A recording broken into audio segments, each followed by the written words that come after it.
का हाल बा भाई लोग सबके बजा दिले बाजा हमरे नाम VIP राजा। अरे हाँ भाई लोग भोजपुरी के ट्रेंडिंग स्टार। अरे हाँ अपन ट्रेंडिंग स्टार खेसारी लाल यादव के एक और ही ब्लास्ट लेवल हाई लेवल के सॉन्ग रिलीज होके जा रहा बा। अरे हाँ बोका म्यूजिक से खेसारी लाल यादव के एक और ही ब्रांड सॉन्ग रिलीज होके जा रहा बा। अरे हाँ गाना कब तक ले होता बोका म्यूजिक से कौ तरीके रिलीज करल जाई पूरा फुल जानकारी मिली। गाना कैसन होके अलावा कौन टाइप के होके अलावा पूरा फुल जानकारी मिली तो लोग के ई वाला वीडियो में। तो लोग ई वाला वीडियो के शुरू से लेके लास्ट तक देख लेंगे। बाकी अभी तक हमारे चैनल के सब्सक्राइब नहीं कर लेंगे कैले तो अभी सब्सक्राइब करके हमसे जुड़ जाएंगे। क्या कि खेसारी लाल यादव के हर एक गाना के फिल्म के अपडेट सबसे पहले ए वाला चैनल पर मिलत रहेला।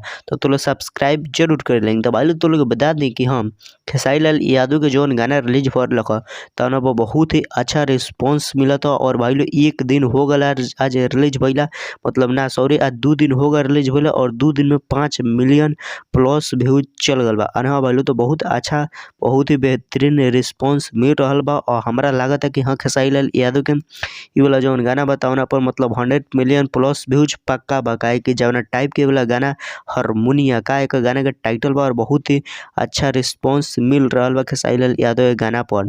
तो खेसारी लाल यादव के वाला गाना बहुत अच्छा तरीके से चल रहा बा। तो ऐसा ही चलावा लगिन और ज़बरदस्त तरीके से वाला गाने के वायरल करावा लगिन कि हाँ 100 मिलियन ये वाला गाना में व्यूज आ जाए के चाहे।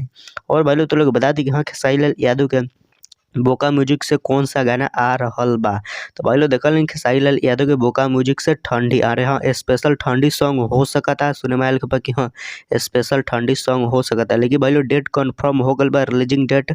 और भाई लोग रिलीज हुई 15 तारीख है। अरे हाँ यही 15 तारीख यानी 15 जनवरी के रिलीज होके वाला बा खेसारी लाल यादव के गाना बोका म्यूजिक के यूट्यूब चैनल पर। तो लोग 1 से 2 दिन और रुकल लगिन और बहुत ही बेस्ट बा कानू झकास बा गाना आप सुनवे हमारा ऐसे आवता। कृष्णा बेदर्दी जानकारी दिले बड़न। बाकी भाई लोग म्यूजिक दिले बड़न कृष्णा बेदर्दी हैं और गाना लिखले भी बड़न कृष्णा बेदर्दी हैं।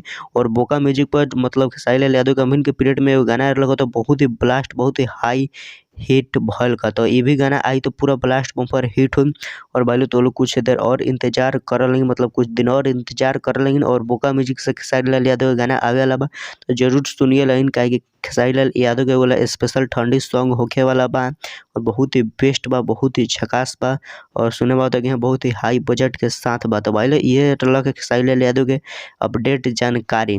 भाई लोग टाइटल कन्फर्म नहीं है कि हाँ कौन हो सकता है। जब पोस्टर आई तो ऊपर टाइटल बता दिए जाइए। बाकी भाई लोग तो लोग ये वाला वीडियो कैसा लगा अच्छा लगा तो लाइक कर लेंगे चैनल के सब्सक्राइब कर लेंगे वीडियो के शेयर कर लेंगे। तो चलो फिर मिलते नहीं कोनो अगला वीडियो के साथ।